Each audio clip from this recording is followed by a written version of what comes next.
하나님 말씀 사도행전 8장입니다.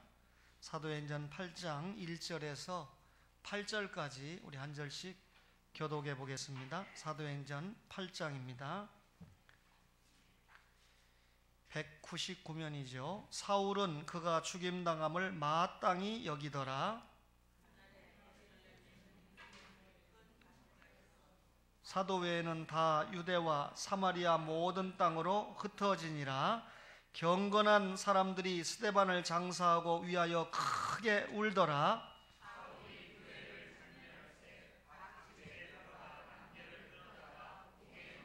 그 흩어진 사람들이 두루 다니며 복음의 말씀을 전할세 무리가 빌립의 말도 듣고 행하는 표적도 보고 한 마음으로 그가 하는 말을 따르더라.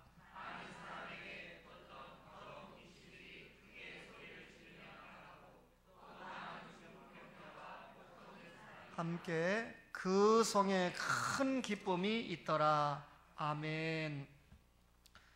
사도행전은 28장으로 기록을 마치고 있는 성경인데 사도행전 29장, 30장은 우리 초원교회가 이어서 기록을 하고 있습니다. 여러분, 이 사도행전은 선교와 교회의 확장을 기록한 성경인데 예수님께서 부활 승천하시면서 땅끝까지 복음을 증거하라고 하는 위대한 사명을 주시지 않았습니까? 이 제자와 교회들이 이 사명을 따라서 복음을 전하면서 예루살렘의 교회가 세워지고 복음이 팔레스틴 전역으로 확장이 되고 그리고 또 복음이 안디옥까지 미치게 됩니다. 그리고 이곳에서 소아시아로 그리고 유럽으로 마침내 세계의 이 수도였던 로마까지 복음이 증거되는 과정을 사도행전은 담아서 기록을 하고 있습니다. 사도행전이라는 성경은 복음 확장 과정을 보여준 성경이죠. 그러면서도 동시에 사도행전이라는 이 성경을 통해서 선교의 전략이 어떻게 되나, 바울이 어떻게 선교를 했는가 하는 것을 우리가 볼 수가 있습니다. 선교 전략, 그러니까 거창하게 생각하시는데 특별한 전략이 아니고 성령님의 인도를 받는 전략입니다. 이 사도행전은 사실상 선교행전인데 이 선교를 주도하시는 분이 사람이 아니고 성령님이셨습니다.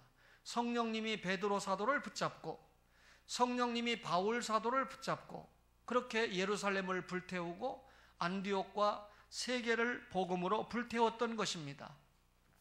우리는 사도행전 1장부터 11장까지 12장까지 베드로가 주인공이고 13장부터 28장까지 바울이 주인공이기 때문에 이들이 사도잖아요.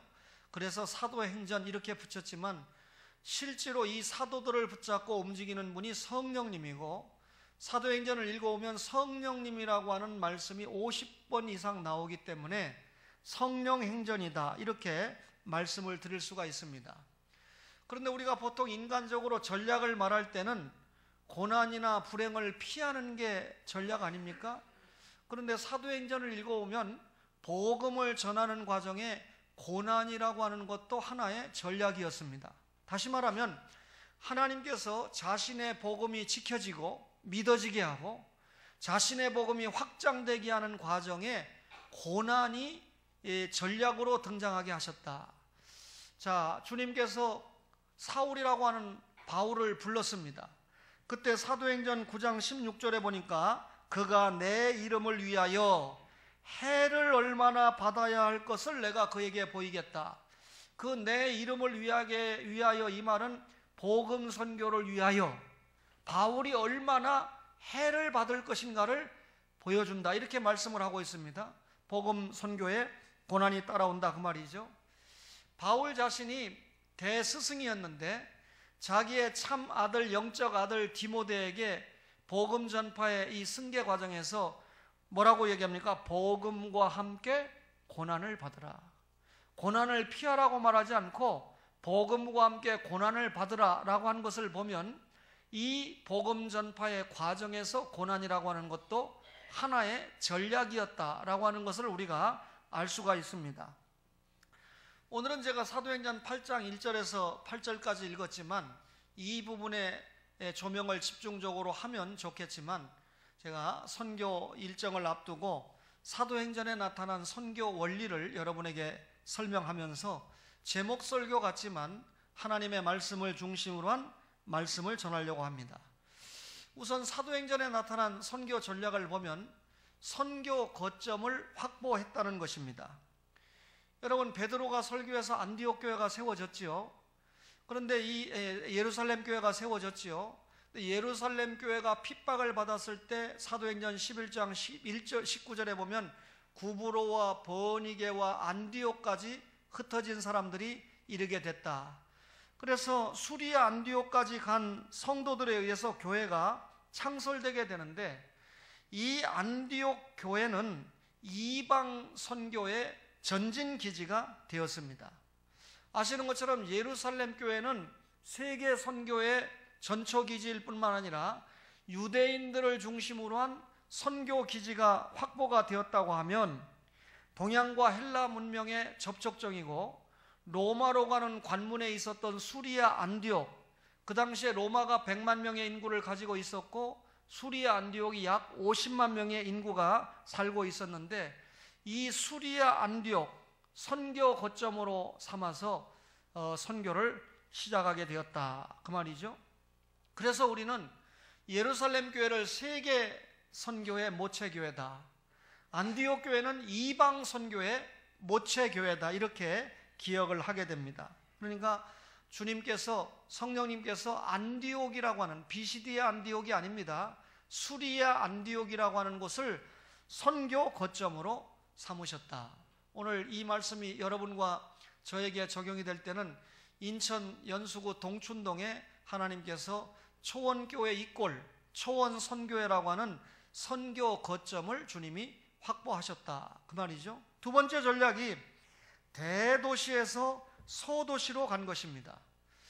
여러분, 이 바울의 선교 여행이 안디옥을 거점으로 해서, 그 당시에는 로마 제국이 세계를 정복하고 있었던 때였기 때문에 안디옥을 중심으로 해서 점점 서쪽으로 복음이 전파가 됩니다. 여러분, 이 대도시가 있고 지역의 중소도시가 있습니다. 그러면 이 지역의 중소도시라고 하는 것은 사실상 대도시로부터 경제나 문화나 여러 가지 영향을 받게 돼 있는데, 그래서 이 한학자는 이 로마 제국을 뭐라고 표현했냐면 도시들의 제국이다. 중요한 도시들이 로마의 전체를 이끌어가는 데 있어서 결정적인 역할을 했다, 그 말이죠. 그래서 복음이 수리아 안디옥에서 아시아의 수도격인 에베소로 확장이 됩니다. 뿐만 아니라 이 복음이 마게도냐의 수도인 빌립보로 확장이 됩니다. 또 복음이 아가야의 수도인 고린도로 확장이 되고 세계의 수도인 로마로 확장이 됩니다. 여러분들이 사도행전 등을 읽어보면 중요한 지역이 나오는데, 갈라디아 땅이 나오죠, 아시아가 나오죠, 마게도냐가 나오죠, 아가야 지방이 나오지 않습니까? 이 네 지방이 그 당시에 로마가 다스리고 있는 중요한 이 행정적 속주였습니다. 로마가 다스리고 있는 중요한 갈라디아, 아시아, 마게도냐, 아가야 지방에서 바울이 집중적으로 선교했는데, 아까 말씀드린 대로 안디옥을 선교 거점으로 해서 주변 대도시에서 소도시로 계속해서 복음을 확장시켜 갔던 것입니다. 제가 신학생 때 워낙 순수한 신학생이었기 때문에 내가 복음을 위해서 목사님들이 잘 가기 싫어하는 저 농촌 산골짜기 도서 벽지에 가서 목회를 해야 되겠다, 이렇게 기도를 한 적이 있었는데 철이 들면서 바꿨습니다. 거기 가면 늘 도시교회로부터 지원을 받아가면서 주회를 해야 되지만, 도시에서 목회하면서 여러분들이 하나님 앞에 열심히 헌금을 드리면 그 연보를 가지고 도와주는 교회, 보내는 교회, 선교하는 교회가 돼야 되겠다 하는 마음을 가지고 달려왔는데 아직 과정 중에 있습니다. 대도시에서 소도시입니다. 여러분, 인천은 비교적 대도시에 들어가죠? 몇 대도시입니까? 우리 인천이 3대 도시입니다. 그죠? 대구에서 오신 분들은 이 김규환 목사님 같은 경우는 자기가 대구 출신이니까 대구 김씨 아닙니까? 아, 인천은 4대 도시다. 그거는 죄를 짓는 거죠. 서울, 부산, 인천인데 제가 예언하는데 10년 지나고 나면 서울, 인천, 부산 이렇게 될 거예요. 대도시에서 소도시로. 세 번째가요, 회당 중심의 선교입니다. 여러분, 이 바울은 복음을 전할 때 자기가 유대인 아닙니까? 그래서 로마서 1장 16절에 보면 첫째는 유대인에게요. 동족을 버리지 않았어요. 가까운 가족들에게 복음을 먼저 전하고 땅끝까지 복음을 확장시켜 가는데, 그래서 바울이 유대인들이 어디에 모여 있습니까? 바벨론 포로 때부터 회당에 모여 있잖아요. 예수님 당시에도 바울 당시에도 유대인들이 모여 있는 곳이 회당이죠. 그래서 예를 들면 살라미 회당, 비시디아 안디옥 회당, 이고니온 회당. 근데 이 사도행전을 읽으면서 회당이 없는 곳이 빌립보인데 빌립보 회당 이랬을 때 빌립보 회당에 해당되는 것이 어디였습니까? 문밖 강가 기도처였습니다. 유대인들이 모여 있었거든요. 거기에는 회당이 없었지만 대부분의 지역에는 회당이 있었어요. 데살로니가 회당, 베레아 회당, 아덴 회당, 고린도 회당, 에베소 회당. 바울은 회당이 있는 곳마다 찾아가서 복음을 전했습니다. 그러니까 바울의 선교 전략 가운데 하나가 뭡니까? 회당 중심의 선교였습니다. 효과가 잘 나타나든지 안 나타나, 유대인들은 예수 잘 안 믿잖아요. 율법주의가 돼가지고. 그래도 바울은 자신이 복음을 전해야 되는 사명, 특별히 동족에게 복음 전해야 되는 사명을 끝까지 잘 했습니다. 여러분, 바울이 회당에 가서 굳이 복음을 전했던 이유가 뭘까요? 유대인들이 회당에 모였을 때 말씀이 들려지는데 그 유대인들이 회당에서 들었던 말씀이 뭡니까? 앞으로 메시아 예수가 오신다라고 하는 말씀을 들었잖아요. 그런데 예수님이 오시고 죽으시고 부활 승천까지 했는데 아직도 이들은 한 번도 이 땅에 오지 않은 예수를 기다리고 있기 때문에 바울이 가서 이들에게 너희들이 기다리고 있는 예수님들은 이미 오셨고 사셨고 죽으셨고 부활하셨고 이제 다시 오실 것이다 라고 하는 것을 저들에게 정확하게 복음으로 가르치기 위해서 회당 중심의 선교를 했던 것입니다. 네 번째가 바울은 팀 선교를 했는데요, 바울의 선교 정책은 동역자들과 함께하는 팀 선교였습니다. 1차 선교 여행을 떠날 때 바나바와 함께 했죠. 그리고 바나바의 생질인 마가가 따라가지 않았습니까? 마가가 속을 썩이는 바람에 2차 선교 여행 때는 바울이 누구를 데리고 갔습니까? 실라를 데리고 떠났는데 중간에 루스드라에서 디모데라고 하는 제자를 얻어서 동행을 하지 않습니까? 3차 선교 여행을 갈 때는 사도행전을 기록했던 누가가 드로아에서 동행을 하게 되고요. 2차 선교여행 때 누가가 또 동행을 하게 되고요. 3차 전도여행 때는 이미 2차에서 만나는 누가, 디모데, 그리고 또 새롭게 만난 아볼로 등이 합세를 했습니다. 사도행전 20장 4절에 보면 아시아까지 함께 가는 자는 베레아 사람 부로의 아들 소바더와 데살로니가 사람 아리스다고와 세군도와 더베 사람 가이오와 및 디모데와 아시아 사람 두기고와 트로비모라, 이렇게 소개를 합니다. 그러니까 바울이 선교할 때 혼자 하지 않고 도와주었던 동역자들이 여러 명이 있었다는 거죠. 그 외에도 바울이 언급하는 인물 가운데 에바브라, 또 에바브라디도, 또 데마, 이런 사람들을 소개를 하고 있습니다. 특별히 젊은 부부였던 아굴라, 브리스길라 부부도 바울의 팀 선교에 대단히 중요한 동역자였다는 것을 우리가 알 수가 있습니다. 바울이 하나님 앞에 부름을 받은 사도로서 여러 돕는 조력자들을 통해서 이미 말씀드린 대로 대도시에서 소도시로 점점, 그리고 서쪽을 향해서 복음을 확장시켜 나갔다라고 하는 것을 알 수가 있습니다. 팀 선교 대단히 중요하죠. 내일 여러분의 목사가 필리핀에 갈 때 저를 포함해서 8명의 목사, 다 담임 목사죠. 8명의 목사가 함께 갑니다. 팀 선교의 한 모습을 보여주게 되는 것이죠. 오늘 이 장로님들과 선교부장이 모여서 예배 전에 회의를 했습니다. 오늘 오후에 선교회 헌신 예배 드려지는 헌금은 액수가 얼마가 됐든지 필리핀에 가서 목사님들이 다 모인 자리에서 제가 발표할 겁니다. 우리 교회에서 오후에 헌신예배 헌금을 필리핀 교회를 위해서 써달라고 이렇게 했다. 돈이 중요하지 않죠. 혹시 나머지 7교회가 그런 우리와 같은 그런 준비를 안 해왔다면 좀 깨닫도록. 여러분, 선교는 놀러 가는 거 아닙니다. 목사님들의 이 선교 일정에 대해서 정확한 개념을 세워야 돼요. 세계 여행 다니기 위해서 선교하면 주님이 벼락을 칩니다. 선교를 위해서 가요. 여러분들이 못 가니까 제가 가는 겁니다. 저는 건강상 필리핀에 가는 거 별로 원치 않는데 제 대신 장로님들이 가주시면 얼마나 좋을까. 근데 장로님들이 생각합니다. 7분의 목사님들을 리더하는 데는 신목사가 가는데 나을 것이다 해서 제가 대표로 가기는 가게 되는데, 여러분들은 이제 저를 보내고 난 이후에는 기도해 주셔야 되죠. 돌아올 때까지. 그리고 그곳에 제가 하나를 가지고 가도 10개가 나타날 수 있도록 하나님이 도와주셔야 가능하니까. 그죠? 이 물질을 똑같이 써도 그것이 10배, 20배의 효과가 나타날 수 있도록 하는 것이 하나님의 뜻이지 않습니까? 은행으로 톡 송금해서 주는 거와 가서 선교사님들의 손을 붙잡고 당신이 우리 교회 대신 내 대신 이렇게 선교를 해주니까 감사하다 하고 직접 이 전달하는 거와는 차이가 있습니다. 그렇죠?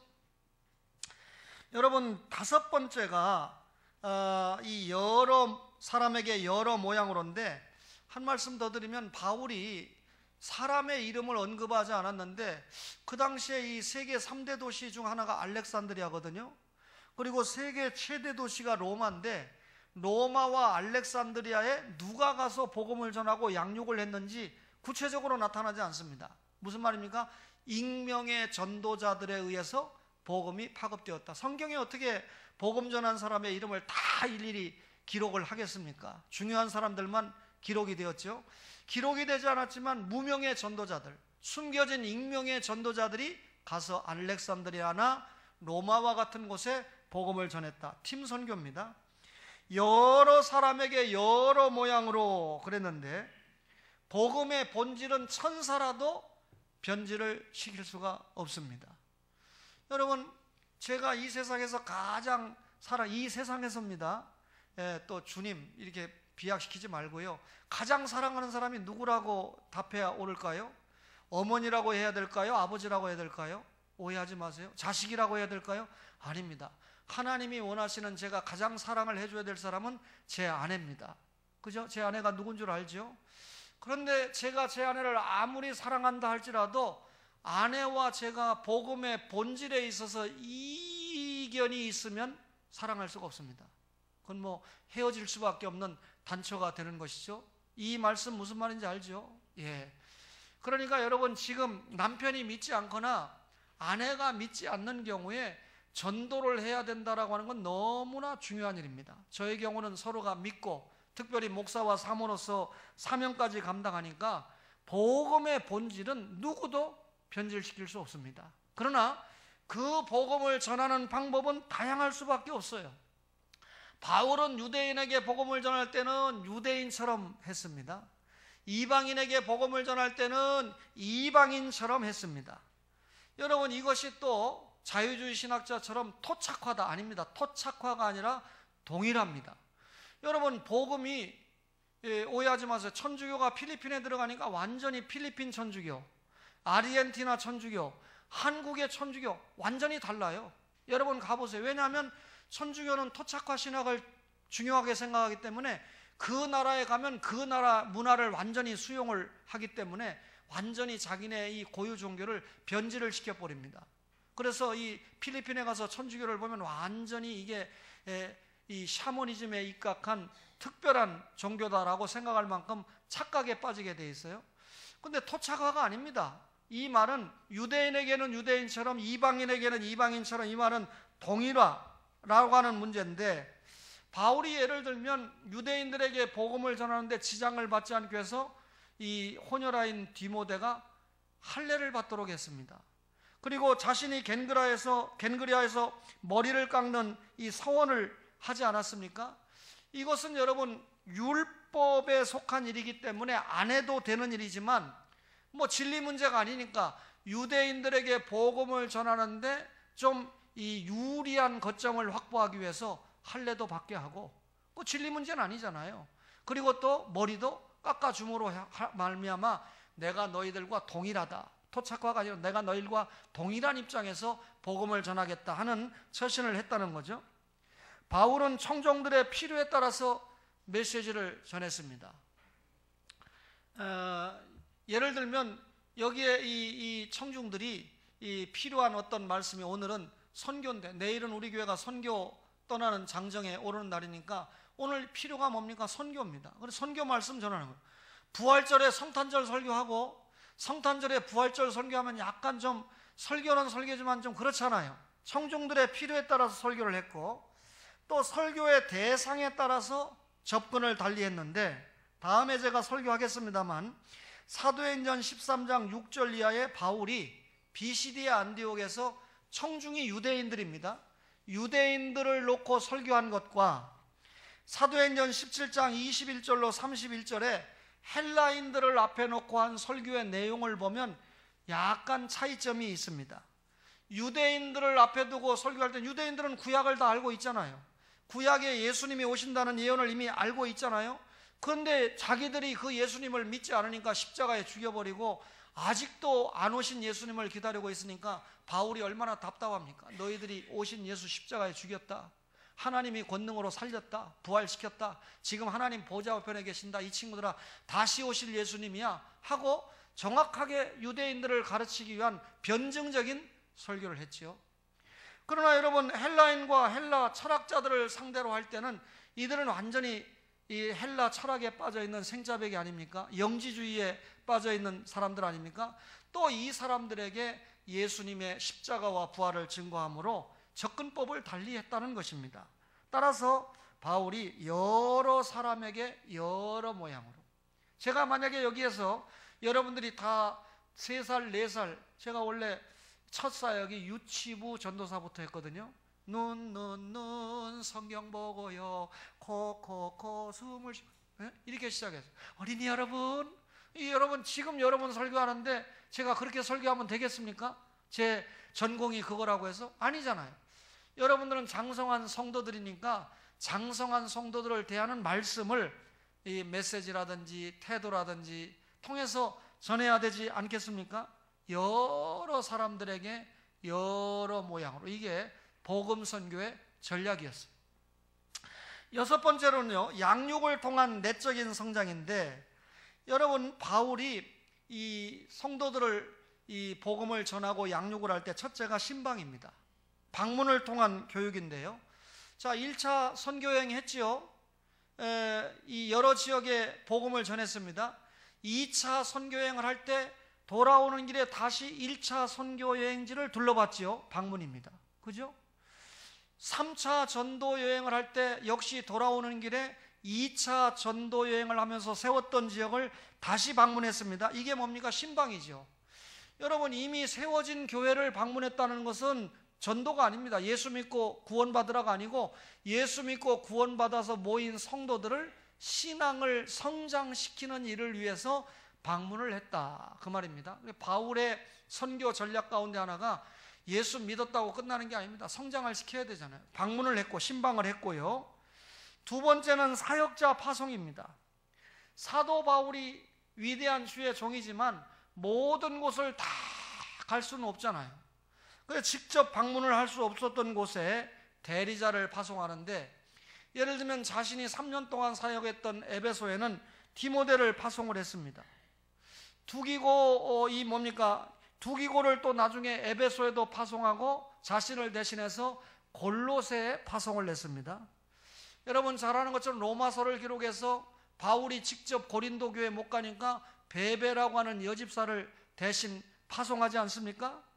에바브로디도라고 하는 종을 빌립보 교회에 대신 파송을 합니다. 그러니까 바울이 여러 지역에 전도를 해서 교회가 세워졌는데, 세워진 곳을 자기가 다 방문하지 못하니까 대리자를 파송을 해서 양육을 했다. 자신을 대신해서 보낼 수 있는 사람이니까 신앙도 같고 사명도 같고 목적도 같은 사람이지 않겠습니까? 이렇게 대리자 파송을 잘 활용을 했어요. 사랑하는 회장님들 혹은 구역장님들은 초원교회에서 목사를 대신한 대리자들입니다.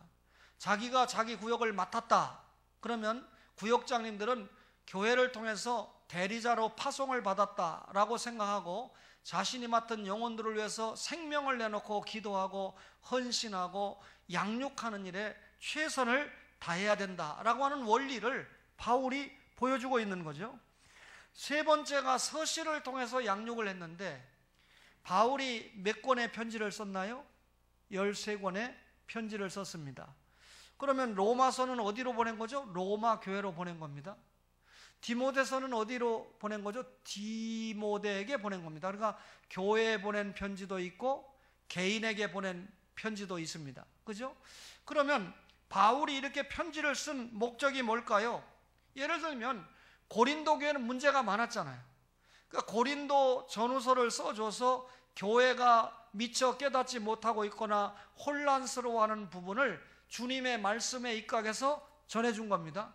양육을 위한 서신이죠. 요즘은 이 편지를 쓰시는 분들이 거의 없지만 메일을 이용하고 문자나 이런 것들을 이용하는데 어쨌든 그 문자나 메일이나 편지가 상대방을 감화시키고 성장시키는 데 중요한 매체로 사용을 할 수 있다는 것입니다. 그렇죠? 예. 여러분 카톡으로 악플이나 날리고 문자를 보내면서 그렇게 하지 말고 자꾸 상대방을 격려하고 상대방이 주의 일을 잘 할 수 있도록 하고, 그죠? 예? 오늘 최동 권사님 인절미를 드시면 최동 권사님이 낸 거지 최동 권사님이 만들어 온 건 아니거든요. 약간 맛이 떨어진다고 해도 맛있다고 하고, 좀 맛없는 거 아닙니다. 제가 먹어보니까 맛있는데 예를 들면 그렇다고 말입니다. 졸다가 다 앞뒤 자르고 떡이 맛이 없대. 이것만 기억하면 안 됩니다. 그렇죠? 여러분 서신을 통한 양육입니다. 뿐만 아니라 이 네 번째가요, 이 기도를 통한 양육인데 성경을 읽어보면 바울이 자기가 기억하고 있는 성도와 교회들을 위해서 계속해서 위하여 중재 기도했다는 장면들이 여러 구절에 보이게 됩니다. 자기가 직접 방문했으면 좋겠지만 못 가니까 대리자를 보냅니다. 그리고 그 성도와 교회들을 위해서 간절히 기도를 해요. 예? 어느 목사님이 저를 좋아하는데 저를 위로하더라고요. 목사님, 제가 목사님과 초원교회를 위해서 하루 6번 내지 7번을 기도합니다. 그래서 이런 거짓말을 내가 믿어줘야 되나 말아야 되나 라고 듣는데 그 상대방이 저에게 말하는 분은 진실한 분이거든요.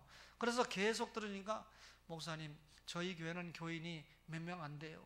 그래서 7명, 8명 위해서 교회 열심히 기도하다가 돌아오면 또 두 번째 기도가 들어가고 또 들어가는데 자신이 매주 우리 교회 설교도 들어오고 홈피도 들어오기 때문에 저를 아껴서 초원교회와 목사님 사역을 위해서 기도하는데 우리 교인들 하고 또 하고 하다 보면 5번, 6번, 7번 돌아오게 된대요. 그래서 내가 믿어줬어요. 뭔 말인지 알죠? 이 간증을 왜 하냐면 여러분과 내가 오늘은 장로님들을 위해서 기도했으니까 끝. 목사님들을 위해서 기도했으니까 끝. 오늘 기도를 들으면서 유주석 성도님의 부인, 그분은 원래 다른 교회에 출석을 했기 때문에 우리 교회 나오시는 분은 아니지만 남편이 우리 교회 나오시니까 일체 아닙니까? 그분을 위해서 또 기도해야 되겠다라고 생각을 하는 분은 참 착한 성도죠. 기도에 여러분 일체성을 가지고 있는 분들이죠. 한 번 기도하고 마치는 게 아니라 계속해서 주님이 응답해 주실 때까지 기도하면서 그분도 유익하지만 나도 성장하는 겁니다. 바울은 위에서 기도를 했습니다. 여러분 바울은 특히 제자훈련의 모범을 보여주셨는데 제자훈련 그러면 오카는 목사님인데 오카는 목사님의 이 제자훈련 참 그분 훌륭하신 분인데 그 후에는 내가 그렇게 평가를 잘 하고 싶은 마음이 없습니다. 여러분 어쨌든 이 바울이 에베소 교회에서 3년 동안 머물렀잖아요. 한 교회에서 가장 오래 머물면서 목회한 곳이 아시아의 수도인 에베소, 지금 터키에 있는 지역인데 이 에베소에서 목회하는 동안 두란노 서원에서 2년 동안 성경을 가르쳤습니다.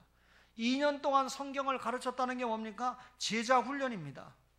여러분 이 성경에 나타난 바울이 돌아본 여러 교회 가운데 가장 혁혁한 전과를 남긴 교회 중에 하나가 에베소 교회인데 에베소 교회가 이런 여러 가지 열매를 맺을 수 있었던 이유가 뭘까요? 제자 교육입니다. 결국 이 에베소 교회를 통해서 요한계시록 2장에 나타난 소아시아 7교회, 그죠? 버가모, 서머나, 두아디라, 라오디게아 이런 교회가 세워진 거 아닙니까? 소아시아 7교회의 모체 교회가 에베소 교회가 되는 겁니다. 따라서 에베소 교회가 아시아 중심의 교회였고, 이 교회를 통해서 인근 지역인 골로새라든지 여러 지역에 교회가 세워지게 됐는데, 이 630년에 뭡니까? 이슬람교가 시작이 되면서 결국 이 기가 막힌 이 우리 기독교 성질을 그들에게 내어주고, 결국 지금은 이슬람 국가가 돼서 추억의 도시, 전통의 이 에베소 교회로만, 우리가 그곳을 방문해 보면 앙상한 잔해만 남아있는 거 아닙니까? 참 안타깝지요. 여러분, 이 마지막으로 이 선교 전략을 말씀드릴 수 있는 것이 자급 선교인데, 바울과 그 일행들의 선교는 기본적으로 자급 선교였습니다. 바울이 이런 점을 여러 번 표명을 했는데요. 여러분, 일하는 소에게 올무를 씌우지 말라. 여러분, 사역자에 대한 후원은 정당합니다. 바울이 자비량 선교를 했다고 해서 주의 종들에게 사례를 주지 말라. 만약에 여러분, 제가 월요일부터 금요일까지 여러분들이 제 생활을 책임지지 않으니까 택시 운전을 하고 있다든지, 혹은 어디 가서 영어 교육을 하는 알바를 하고 있다든지 그러면 설교 제대로 준비하겠습니까? 여러분들을 위해서 제대로 기도하겠습니까?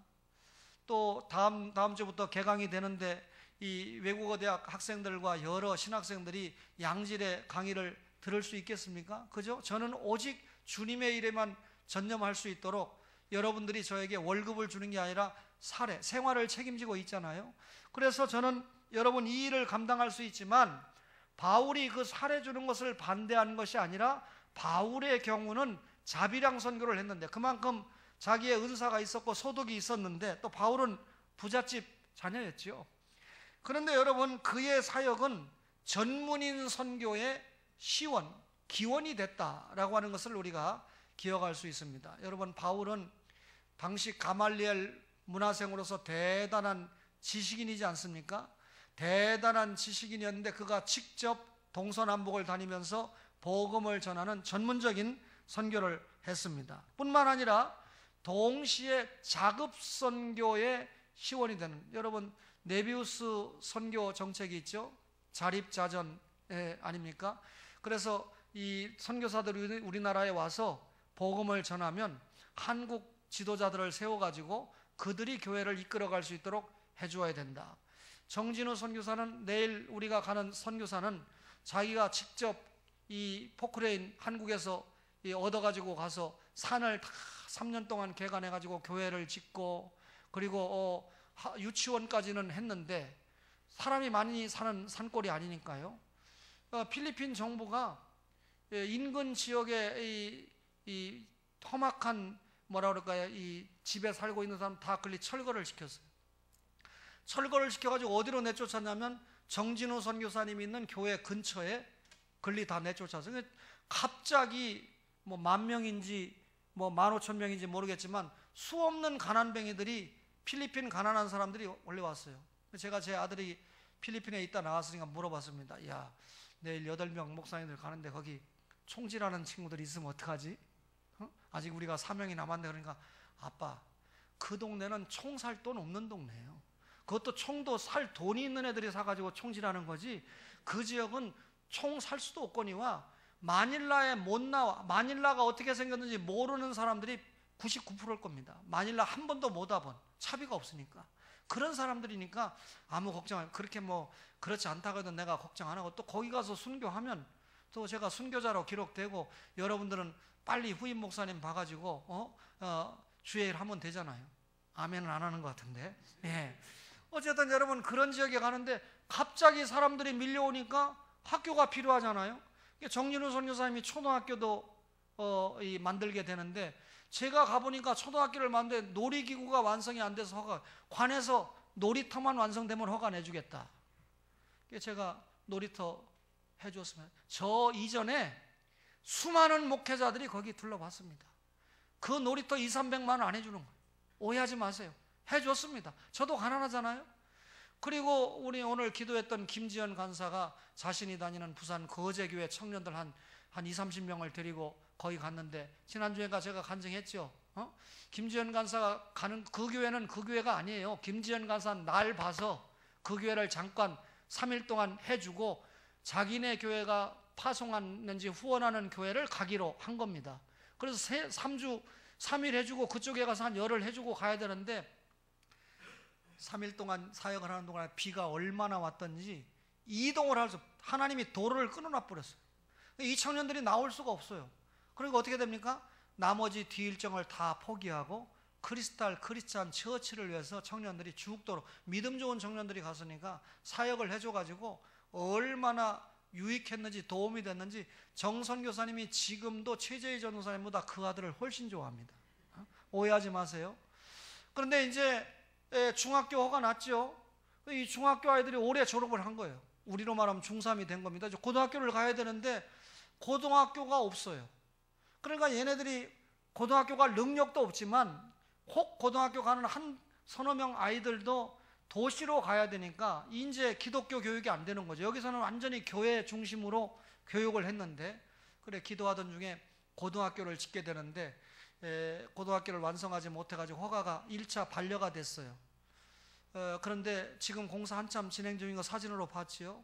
그래서 이게 곧 완료가 되면 2차 허가가 나면 이제 고등학생까지 받게 됩니다. 그래서 이 학교는 유치원, 초등학교, 중학교, 고등학교까지 가르칠 수 있는 그런 학교가 돼 있으니까 한국의 언더우드죠.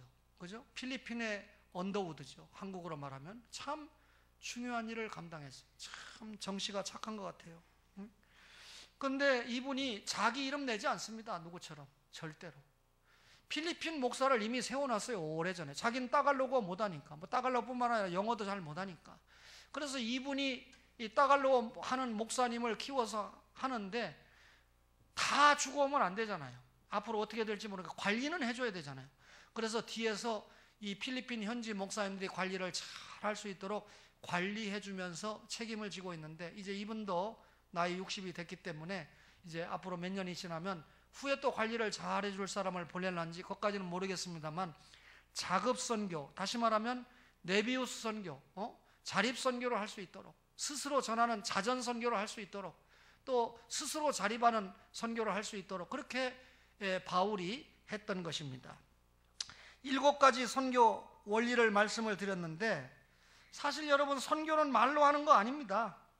선교에는 반드시 희생이 따라와야 되고 물질도 수반되어야 됩니다.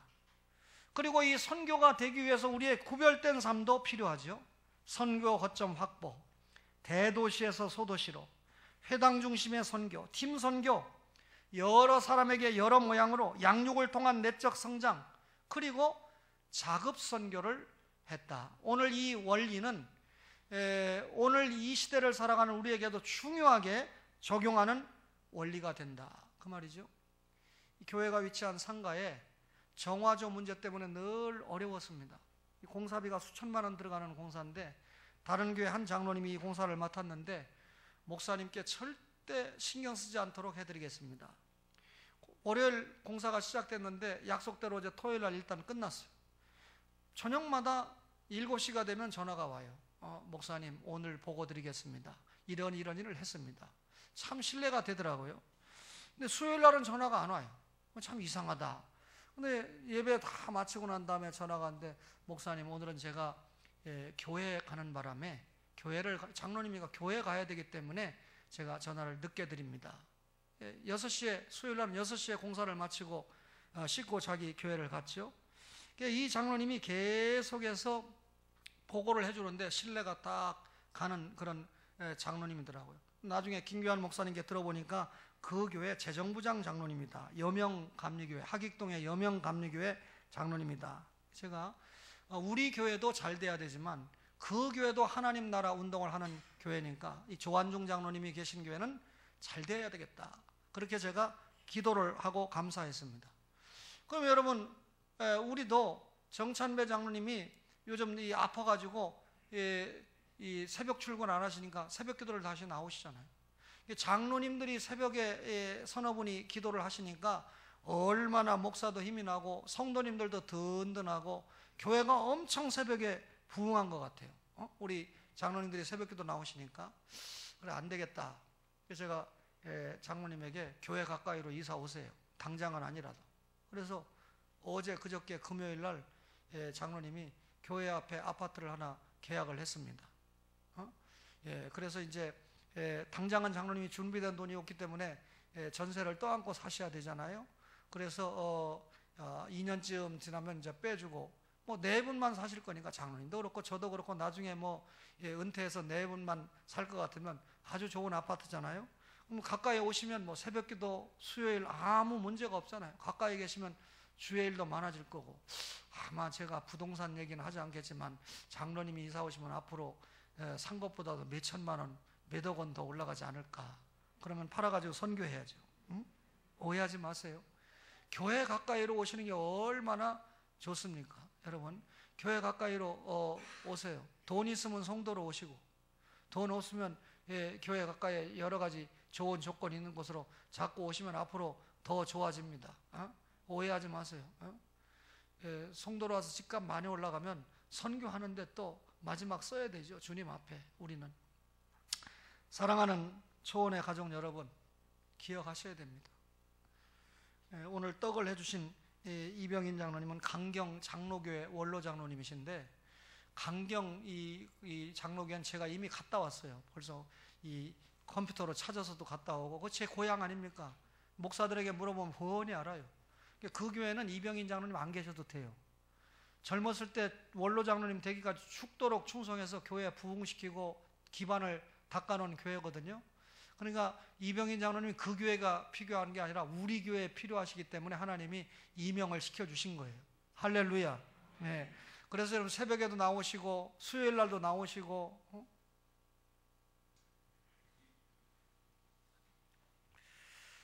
이런 이 장로님들과 함께 주의 일을 감당하니까 얼마나 행복한지 몰라. 아마 다른 장로님들도 이제 오늘 이제 간증을 듣고 혹 계약 중에 있거나 계약을 하셨거나 아마 다 이렇게 모이게 될 거예요. 교회 가까이로. 그래서 주님 앞에 우리가 이 선교의 7가지 말씀을 들었는데 앞으로 계속해서 이 원리를 적용해 가면서 우리 교회가 주님이 기뻐하시는 교회로 남을 수 있는 그런 은혜가 있기를 간절히 바랍니다.